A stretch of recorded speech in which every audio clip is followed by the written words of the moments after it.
ये है डियर आपका डबल डिस्प्लेसमेंट रिएक्शन, यानी कि द्विविस्थापन अभिक्रिया है, ठीक है। और हमें इसको क्या करना है, बैलेंस करना है। चलिए हम लोग बैलेंस करते हैं।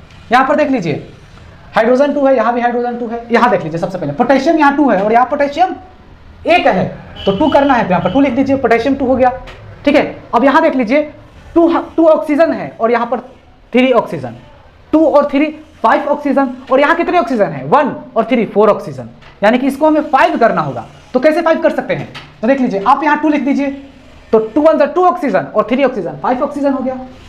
2 1 2 ऑक्सीजन और 3 ऑक्सीजन 5 ऑक्सीजन, 2 1 2 ऑक्सीजन और 3 ऑक्सीजन 5 ऑक्सीजन बराबर।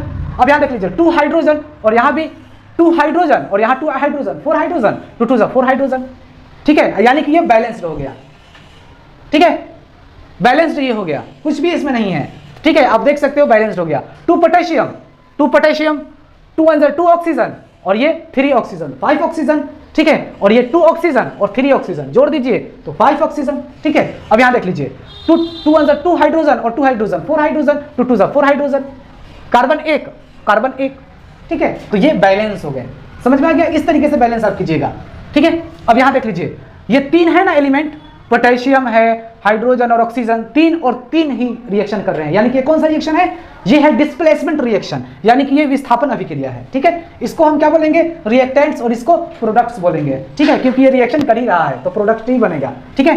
अब यहाँ हम लोगों को क्या करना है, इसको बैलेंस करना है। देख लीजिए हाइड्रोजन 2 हाइड्रोजन 3 कोई दिक्कत नहीं है, पोटेशियम है पोटेशियम कोई दिक्कत नहीं, ऑक्सीजन तो ऑक्सीजन। यहाँ एक दिक्कत है, हाइड्रोजन 2 है और यहाँ पर हाइड्रोजन 1 और 2 3 हाइड्रोजन है, यही बात का दिक्कत है। क्या कर दीजिए आप यहाँ पर 2 लिख दीजिए, तो 2 1 2 हाइड्रोजन और 2 हाइड्रोजन 4 हाइड्रोजन, और यहाँ कितने हैं, सिर्फ 2 हाइड्रोजन है, तो 4 करने के लिए यहाँ 2 लिख दीजिए, तो 4 हाइड्रोजन।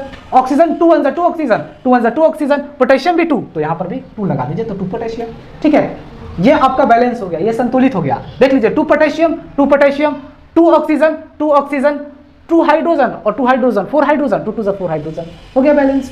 अब इसको करते हैं, ये देख लीजिए ये मैंगनीज है और ये कॉपर क्लोराइड है, ठीक है। कुछ फॉर्मूलास आप याद कीजिए, ठीक है, 9th क्लास में चैप्टर 3rd 4th में आपने खूब पढ़ा होगा, ठीक है। फॉर्मूलास कैसे बनाते हैं आपने तो सीखा ही होगा, तो फॉर्मूला याद आना चाहिए। देखिए मैंगनीज और ये कॉपर क्लोराइड, ठीक है। जब ये रिएक्शन के ये 3 हैं तो ये क्या है, ये है जनाब, ये है डिस्प्लेसमेंट रिएक्शन, याद रखिएगा ये डिस्प्लेसमेंट रिएक्शन है। 3 है ना, मैंगनीज कॉपर क्लोराइड 3 है, तो समझिएगा कि ये क्या है, डिस्प्लेसमेंट है। अगर 4 होंगे तो समझिएगा कि डबल डिस्प्लेसमेंट रिएक्शन हो रहा है, ठीक है। लेकिन ये 3 है तो समझिए कि ये डिस्प्लेसमेंट रिएक्शन है, यानी कि विस्थापन अभिक्रिया है, ठीक है। अब हम लोग इसको बैलेंस करते हैं। देखिए क्लोरीन 2 है, यहाँ क्लोरीन 1 ही है, 2 कर दीजिए, तो 2 1 2 क्लोरीन 2 कॉपर, यहाँ पर 2 कर दीजिए, 2 कॉपर, हो गया बैलेंस, कुछ भी नहीं है इसमें। मैंगनीज 1 2 कॉपर 2 क्लोरीन 2 क्लोरीन, हो गया बैलेंस, ठीक है डियर। तो ये कौन सा रिएक्शन हो रहा है, मैंगनीज कॉपर और क्लोराइड, ये 3 हो रहे हैं ना। जब 3 होंगे तो समझिएगा कि डिस्प्लेसमेंट रिएक्शन हो रहा है, और जब 4 चीजें जब मिलकर रिएक्शन करेंगे, ठीक है, तो समझिएगा कि ये क्या हो रहा है, डबल डिस्प्लेसमेंट रिएक्शन हो रहा है, यानी कि द्विविस्थापन अभिक्रिया हो रहे हैं, ठीक है। जब 4 होंगे तब, 3 होंगे तो डिस्प्लेसमेंट रिएक्शन माना जाएगा, ठीक है। अब इसको देख लीजिए 2 है ना, कॉम्बिनेशन रिएक्शन है, ठीक है, ये कॉम्बिनेशन रिएक्शन है, समझ में आ गया।